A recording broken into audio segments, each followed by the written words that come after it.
Hello बच्चों, welcome to our channel scholars maths hub. तो जैसे कि आपको पता है, हमने लास्ट क्लास में एंड ऑफ चैप्टर एक्सरसाइज के क्वेश्चंस 1 to 4 कर लिए थे। तो आज हम क्वेश्चन नंबर 5 से कंटिन्यू करते हैं। Let's get start. तो question number 5, what would a system of coordinates be like if we did not have negative numbers.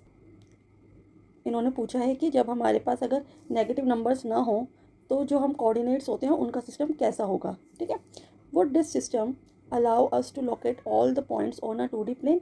क्या जो हमारा सिस्टम है वो 2D प्लेन पर नेगेटिव नंबर के बिना सारे के सारे पॉइंट्स लोकेट करने में अलाउ करेगा। ये हमारा एक्स एक्सिस है, ये हमारा वाई एक्सिस है। जो फर्स्ट क्वाड्रेंट है, ये क्वाड्रेंट फर्स्ट है, तो यहाँ पर हम पॉजिटिव नंबर्स लिखते हैं 1 2 3 4 एट्सेट्रा। और जो वाई एक्सिस पर ऊपर की साइड है वहाँ पर भी हम पॉजिटिव नंबर लिखते हैं। अब इन्होंने बोला है नेगेटिव नंबर्स नहीं हैं, तो जो हम एक्स की दूसरी साइड है ज़ीरो के, हम यहाँ पर नेगेटिव नंबर्स लिखते हैं। बट इन्होंने हमें मना करा है कि हमारे पास नेगेटिव नंबर नहीं है। तो हमारा कौन सा क्वाड्रेंट यूज़ होगा? हमारा ओनली क्वाड्रेंट फर्स्ट यूज़ होगा। सेकेंड क्वाड्रेंट, थर्ड क्वाड्रेंट और फोर्थ क्वाड्रेंट में यूज़ नहीं होगा। क्यों? क्योंकि आपको पता है क्वाड्रेंट फर्स्ट में दोनों नंबर्स जो कोऑर्डिनेट्स होते हैं एक्स और वाई के कोऑर्डिनेट्स दोनों पॉजिटिव होते हैं। सेकेंड क्वाड्रेंट में एक्स कोऑर्डिनेट नेगेटिव होता है और वाई कोऑर्डिनेट पॉजिटिव होता है। थर्ड क्वाड्रेंट में दोनों नेगेटिव होते हैं और फोर्थ क्वाड्रेंट में एक्स कोऑर्डिनेट पॉजिटिव होता है और वाई कोऑर्डिनेट नेगेटिव होता है। तो अब हमारे पास नेगेटिव नंबर नहीं है और क्वाड्रेंट सेकंड में, क्वाड्रेंट थर्ड में और क्वाड्रेंट फोर्थ में नेगेटिव नंबर का यूज़ होगा। इसलिए हम कार्टेशियन प्लेन पे इस ओनली क्वाड्रेंट फर्स्ट को ही यूज़ कर सकते हैं। तो इसका आंसर कैसे लिखा जाएगा? If there were no negative numbers, the coordinate system would include only 0 and positive value of x and y in the quadrant first। यदि हमारे पास नेगेटिव नंबर नहीं होंगे तो जो कोऑर्डिनेट सिस्टम है उसमें क्या इंक्लूड होगा? ओनली 0 और एक्स और वाई की पॉजिटिव वैल्यू जो कि क्वाड्रेंट फर्स्ट में आएगी। तो हम कह सकते हैं this system would not allow us to locate all the points on 2D plane. तो ये ऐसा सिस्टम जिसमें नेगेटिव नंबर्स हम यूज़ नहीं कर सकते, तो वो सिस्टम सभी पॉइंट्स को लोकेट करने के लिए हमें अलाउ नहीं करेगा। Question number 6, are the points M A G on the same straight line. इन्होंने ये तीन हमें पॉइंट्स दिए हुए हैं और इनके साथ में कोऑर्डिनेट्स गिवन है। तो इन्होंने पूछा है कि क्या ये जो तीनों पॉइंट्स है एक स्ट्रेट लाइन में है। Suggest a method to check this without plotting and joining the points. हम 2D पॉइंट्स पर ये पॉइंट्स लोकेट कर लेते हैं तो हमें बड़े इजीली पता चल जाएगा कि ये स्ट्रेट लाइन में है या नहीं है। बट इन्होंने यहाँ पर एक ट्विस्ट किया है कि हमें ना तो प्लॉटिंग करनी है ना ज्वाइनिंग करनी है इन पॉइंट्स की। इन तीनों पॉइंट्स के बीच में डिस्टेंस फाइंड करेंगे, 1 पॉइंट, 2 पॉइंट और ये 3 पॉइंट। अगर इन दोनों का ये वाला डिस्टेंस और ये वाला डिस्टेंस ऐड करके जो इस पूरे का डिस्टेंस है इसके इक्वल आएगा तो ये स्ट्रेट लाइन में। बट अगर वो इक्वल नहीं आएगा तो वो स्ट्रेट लाइन में नहीं होगा, वो अलग होगा, वो एक ट्राइंगल बनाएगा। तो इसके लिए सबसे पहले हमें उन पॉइंट्स को लिखना है। पॉइंट एम के कोऑर्डिनेट्स क्या है? -3 -4, ए के हैं 0 0 और जी के हैं 6 और 8। डिस्टेंस का फॉर्मूला आप मेरे साथ बोलिए। अंडर रूट में x2 - x1 का whole square plus y2 - y1 का होल स्क्वायर। तो अब हम सबसे पहले m और a के बीच का डिस्टेंस फाइंड करते हैं। m के कोऑर्डिनेट्स क्या होंगे? x1 y1, a के कोऑर्डिनेट्स होंगे x2 y2। तो x2 क्या है? 0 है, तो 0 माइनस में x1 क्या है? -3 इनका होल स्क्वायर और y2 क्या है? 0, सब्ट्रैक्ट करेंगे y1 जो कि -4 है उसका होल स्क्वायर। 0 में से -3 इसको माइनस करना है, तो ये जो साइन है माइनस माइनस के साइन है ये पॉजिटिव हो जाएंगे। तो क्या आ जाएगा हमारे पास? 3 का होल स्क्वायर। इसी तरह से ये वाले भी नेगेटिव साइन पॉजिटिव हो जाएंगे तो हमारे पास क्या आ जाएगा? 4 का होल स्क्वायर। इसके बाद 3 का स्क्वायर 9, 4 का स्क्वायर 16, इनको ऐड करेंगे तो हमारे पास आ जाएगा अंडर रूट में 25। 25 का स्क्वायर रूट क्या होता है? 5। तो इसका डिस्टेंस जो है 5 यूनिट्स आया। अब इसी तरह से हम ए और जी का डिस्टेंस फाइंड करते हैं। तो ए और जी के कोऑर्डिनेट्स लिख लेंगे पहले। तो जो ए के कोऑर्डिनेट्स है वो x1 y1 होंगे और जी के कोऑर्डिनेट्स क्या होंगे? x2 y2। तो हमारा फॉर्मूला क्या होता है? x2 - x1। x2 क्या है? 6 में से 0 को माइनस करेंगे और आगे है y2 - y1, तो 8 - 0 इनका होल स्क्वायर। 6 में से 0 को माइनस करेंगे तो हमारे पास 6 आएगा, 6 का होल स्क्वायर। 8 में से 0 को सब्ट्रैक्ट करेंगे तो 8 का होल स्क्वायर। 6 का स्क्वायर होता है 36 और 8 का स्क्वायर होता है 8 8 या 64। इन दोनों को ऐड करा 36 में 64 ऐड करा तो हमें मिला अंडर रूट में 100। 100 का स्क्वायर रूट होता है 10 यूनिट्स। अब हम mg का डिस्टेंस फाइंड करेंगे। m के कोऑर्डिनेट्स हमारे पास है -3 -4, g के कोऑर्डिनेट्स हैं 6 और 8। तो x2 - x1, x2 क्या होगा, g का होगा x2। तो x2 6 में से हम -3 को सब्ट्रैक्ट करेंगे, इसका होल स्क्वायर।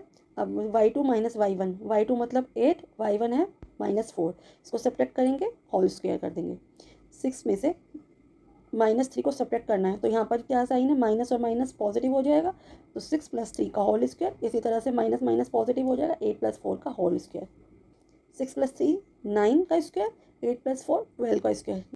9 9 = 81, 12 का स्क्वायर होता है 144। इन्हें ऐड करा तो हमें मिल गया अंडर रूट में 225। 225 का अगर हम स्क्वायर रूट निकालेंगे, फैक्टर बनाएंगे तो इसके क्या फैक्टर निकल जाते हैं, 5 और 3। तो 5 3 = 15 यूनिट्स हमारा इसका डिस्टेंस आ गया। अब हमने क्या देखा कि MA जो M है उसका डिस्टेंस हमारे पास आया था 5, AG उसका डिस्टेंस हमारे पास आया था 10। तो 5 और 10 को ऐड करके हमें MG जिसका डिस्टेंस 15 यूनिट आया था वो हमें मिल गया। तो क्योंकि किसी भी दो साइड्स का जो डिस्टेंस टोटल है वो तीसरी साइड्स के इक्वल है, तो ये लाइंस क्या होंगे, स्ट्रेट होंगी। The points MA and G are on the same straight line. Next question. Use your method from problem 6 to check if the points R, B and C are on the same straight line. अब इन्होंने बोला है कि हमें same method use करना है, जैसा method हमने प्रॉब्लम 6 के लिए यूज़ किया था उसी सेम मेथड से हमें चेक करना है कि अब हमें नेक्स्ट ये 3 पॉइंट्स दे हैं R, B और C। अब इनको चेक करके बताने कि क्या ये सेम स्ट्रेट लाइन में है। Now plot both sets of point, check your answer. उसके बाद इसको प्लॉट करके चेक करना है। वही सेम मेथड यूज़ करेंगे, हम डिस्टेंस फॉर्मूला लगाएंगे। अगर इनमें से किसी भी दो साइड्स का डिस्टेंस तीसरी साइड्स के इक्वल होगा तो ये तीनों स्ट्रेट लाइन में है, और अगर नहीं होगा तो ये स्ट्रेट लाइन में नहीं है। अगर कोई भी 3 पॉइंट स्ट्रेट लाइन में होते हैं तो उन पॉइंट्स को क्या कहते हैं, कॉलीनियर। तो हम सबसे पहले R, B और C के कोऑर्डिनेट्स लिख देंगे। डिस्टेंस का फॉर्मूला क्या है, अंडर रूट में x2 - x1 का होल स्क्वायर प्लस में y2 - y1 का होल स्क्वायर। तो अब हम सबसे पहले R और B का डिस्टेंस फाइंड करेंगे। तो R के जो कोऑर्डिनेट्स हैं वो हो जाएंगे x1 y1, B के कोऑर्डिनेट्स हो जाएंगे x2 y2। तो x2 - x1 -2 माइनस में ब्रैकेट में हम -5 को लिख देंगे, इसका होल स्क्वायर। अब है y2 हमें -5 गिवन है और उसमें से सब्ट्रैक्ट करेंगे y1 जो कि -1 गिवन है, इसका होल स्क्वायर। इसे सॉल्व करेंगे, -2 हम एग्जैक्ट हम -2 लिख देंगे। अब ये दो साइन है माइनस के तो ये पॉजिटिव हो जाएंगे, बीच में प्लस आ गया और 5 एज इट इज़ लिख दिया, इसका होल स्क्वायर। फिर प्लस में ब्रैकेट में -5 हम एज इट इज़ लिख देंगे, ये जो माइनस माइनस नेगेटिव है वो पॉजिटिव हो जाएगा, +1 इसका होल स्क्वायर। अब एक नंबर नेगेटिव है एक नंबर पॉजिटिव है तो नंबर्स क्या हो जाएंगे, सब्ट्रैक्ट हो जाएंगे। तो 5 में से 2 को सब्ट्रैक्ट किया तो 3, और जो ग्रेटर नंबर है 5 वो उसके आगे पॉजिटिव साइन है तो ये पॉजिटिव रहेगा। अब इसी तरह से इस ब्रैकेट को देखेंगे, -5 एक नेगेटिव है एक पॉजिटिव है तो नंबर सब्ट्रैक्ट हो जाएंगे। -5 में से 1 माइनस किया हमारे पास आ गया -4, क्योंकि ग्रेटर नंबर के आगे नेगेटिव साइन है तो हम नेगेटिव साइन लिख देंगे, इनका होल स्क्वायर। तो 3 का स्क्वायर होता है 9 और -4 का स्क्वायर होता है -4 इसको मल्टीप्लाई करेंगे तो 4 4 = 16 और माइनस पॉजिटिव हो जाएंगे तो 16 पॉजिटिव रहेगा। 9 और 16 को ऐड करने पर हमें मिल गया 25। तो 25 का स्क्वायर रूट अभी हमने लास्ट क्वेश्चन में भी किया था 5 यूनिट्स। अब नेक्स्ट करेंगे हम B और C का डिस्टेंस। ये x1 y1 x2 और y2। तो x2 - x1, x2 क्या है हमारे पास 4 माइनस में x1 जो कि -2 है, -2 का होल स्क्वायर। इसी तरह से प्लस y2 क्या है हमारे पास -12 लिख दिया, माइनस करेंगे इसमें से y1 -5 जो है इसका होल स्क्वायर। अब इसको कैसे सॉल्व करेंगे, 4 एज इट इज़ लिख दिया हमने, माइनस और माइनस पॉजिटिव, +2 का whole square, -12 as it is, minus और माइनस पॉजिटिव, +5 इसका होल स्क्वायर। 4 और 2 को प्लस किया तो हमें मिल गया 6 इसका होल स्क्वायर। और ये इधर देखिए -12 है एक पॉजिटिव 5 है तो नंबर्स को सब्ट्रैक्ट कर दिया, 12 में से 5 माइनस किए 7 आ गया। और साइन किसका आएगा, ग्रेटर नंबर इसमें से 12 है तो 12 के आगे है नेगेटिव साइन तो हमने नेगेटिव साइन लगा दिया। 6 का स्क्वायर किया तो हमें मिल गया 36, 7 का स्क्वायर किया 49, इनको ऐड करा तो हमें मिल गया अंडर रूट में 85 यूनिट्स। 85 का जो स्क्वायर रूट है बेटा हम डायरेक्ट नहीं लिख सकते, इसमें किसी का पेयर नहीं बनेगा, तो इसलिए हमने इसको अंडर रूट में ही रख दिया है। अब हम आर सी का डिस्टेंस फाइंड करेंगे। x2 हमारे पास है 4, 4 माइनस x1 क्या है -5 इसका होल स्क्वायर। इसी तरह से y2 है हमारे पास -12, माइनस कर देंगे y1, -1 को इसमें से सब्ट्रैक्ट कर देंगे।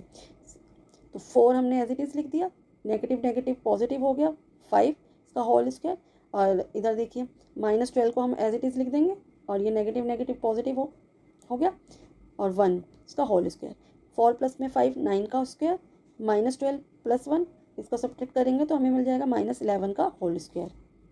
9 का स्क्वायर हमने 81 लिख दिया और -11 का स्क्वायर 121 लिख दिया। इनको ऐड करने पर हमें मिल गया अंडर रूट में 202। रूट 85 की तरह 202 का अंडर रूट भी हम डायरेक्ट नहीं निकाल सकते इसके, क्योंकि पेयर नहीं बनेंगे, तो हम इसे अंडर रूट में ही लिख देंगे। तो हमने क्या देखा, हमने तीनों डिस्टेंस फाइंड करे, बट किसी भी दो साइड्स का टोटल करने पर हमें तीसरी साइड्स का जो डिस्टेंस है वो नहीं मिला। 5 प्लस में under root 85 not equal under root 202। R B plus P C करने पर हमें आर सी का डिस्टेंस नहीं मिला। So the points R B and C are not lie on the same straight line. ठीक है, अब चलते हैं क्वेश्चन नंबर 8 पर। Using the origin as one vertex plot the vertices of. First part में क्या है, और राइट एंगल आइसोसेलेस ट्राइंगल। जो ओरिजिन है, ये इसका ओरिजिन है, इसको एक वर्टेक्स मानकर चलना है। ये एक वर्टेक्स होगा और हमें इसका यूज़ करते हुए क्या बनाना है, हमें एक राइट एंगल ट्राइंगल बनाना है। तो राइट एंगल ट्राइंगल क्या होता है, राइट एंगल ट्राइंगल होता है जिसका एक जो एंगल है वो 90 डिग्री का होता है और जो बाकी दो साइड्स होती है वो इक्वल होती है। जैसे ये साइड्स इक्वल है इस साइड्स की। तो चलिए अपने ग्राफ पर चलते हैं। बेटा 8 क्वेश्चन से पहले ये 7 क्वेश्चन जो था उसका ग्राफ है। उसके ग्राफ में क्या था, हमें 3 पॉइंट्स दिए थे आर, बी और सी। हमने इन तीनों को प्लॉट किया, इसको प्लॉट करके देखा तो ये तीनों लाइन आपको ऐसे दूर से देखने में लग रहा है कि बिल्कुल स्ट्रेट लाइन में है, बट मैं आपको इसको जूम करके दिखाती हूँ। आर से बी तक जो लाइन है ये बिल्कुल स्ट्रेट जा रही है, बट यहाँ पे बी पॉइंट को देखिए, बी पॉइंट जो है इस लाइन से बिल्कुल हल्का सा जो है दूर है, वो इससे पूरा टच नहीं हुआ है। तो इसका मतलब है कि ये स्ट्रेट लाइन पर नहीं है। ये देखिए बेटा, मैंने नॉर्मल पेपर पर ग्राफ बना दिया है, आप इसको ग्राफ पेपर पर ही बनाइएगा। हमने दोनों एक्सिस बना लिए, एक्स एक्सिस और वाई एक्सिस, नंबर्स प्लॉट कर दिए। अब इन्होंने क्या बोला था कि हमें जो ओ है ओरिजिन उसको वर्टेक्स लेना है, तो यहाँ पर ओ है, ये वर्टेक्स की तरह से यूज़ किया है। देखिए ये जो ओ है हमने वर्टेक्स की तरह यूज़ किया है, और हमें राइट एंगल ट्राइंगल बनाना है। तो हमारे पास ये जो वाई लाइन जा रही है, एक्स लाइन जा रही है, यहाँ पर हमने इसको 90 डिग्री का एंगल बना दिया है। क्यों, क्योंकि आपको पता ही है ये जो एक्स और वाई है ये एक दूसरे पर 90 डिग्री का एंगल बना रहे हैं।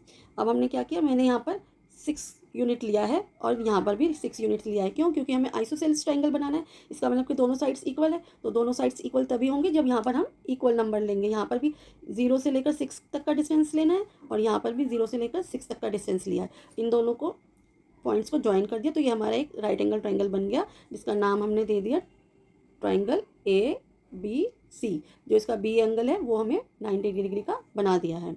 अब बेटा इस क्वेश्चन में जो आपका आंसर है वो डिफरेंस भी हो सकता है। आप यहाँ पर डिस्टेंस 4 लें, यहाँ से भी 4 लें, तो आपका ट्रायंगल कुछ इस तरीके से बनेगा। ठीक है, हो सकता है आप 7 लें तो आपका ट्रायंगल कुछ इस तरीके से बनेगा। ठीक है बेटा, तो आपको परेशान नहीं होना है, आपका भी आंसर ठीक होगा। बस आपको ये मैंने एक आइडिया दे दिया है कि आप इस तरीके से बना सकते हैं। और हम साइड में लिख देंगे ओ ए जो इसकी लेंथ है, हमने 6 यूनिट ली है, ओ बी जो कि 6 यूनिट्स है। N isosceles triangle with one vertex in quadrant 3 and the other in quadrant 4। अभी भी हमें आइसोसेलेस ट्रायंगल ही बनाना है कि जिसकी दो साइड्स इक्वल हो।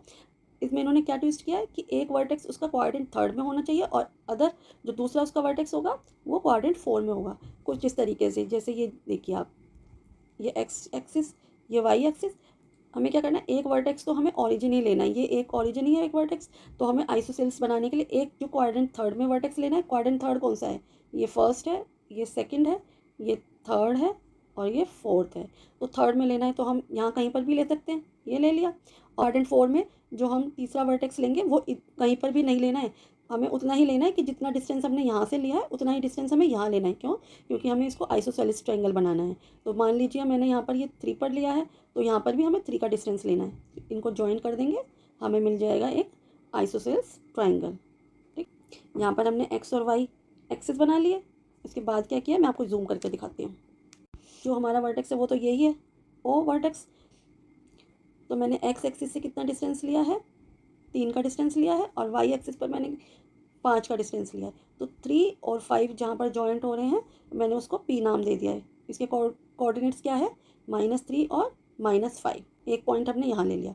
इसी तरह से अब हमें कोऑर्डिनेट 4 में इसका नेक्स्ट वर्टेक्स बनाना है। तो हम क्या करेंगे, हम एक्स से 3 यूनिट्स का डिस्टेंस लेंगे और वाई से हम 5 का डिस्टेंस लेंगे, और जहाँ ये पॉइंट मिलेंगे वो इसका लास्ट वर्टेक्स हो जाएगा। उसको मैंने नाम दे दिया है क्यू, जिसके कोऑर्डिनेट्स बन गए हैं 3 और -5।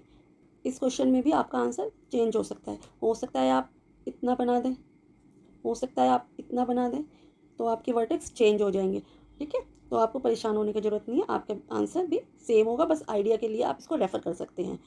तो बेटा इस वीडियो में क्वेश्चन नंबर 8 तक ही, नेक्स्ट वीडियो में क्वेश्चन नंबर 9 से कंटिन्यू करेंगे। अगर आपको ये वीडियो अच्छी लग रही है तो प्लीज़ इस वीडियो को लाइक कीजिए और अपने ज़्यादा से ज़्यादा क्लासमेट्स तक अपने फ्रेंड्स को शेयर कीजिए, और कमेंट्स में बताइए आपको और किस टॉपिक पर वीडियो चाहिए।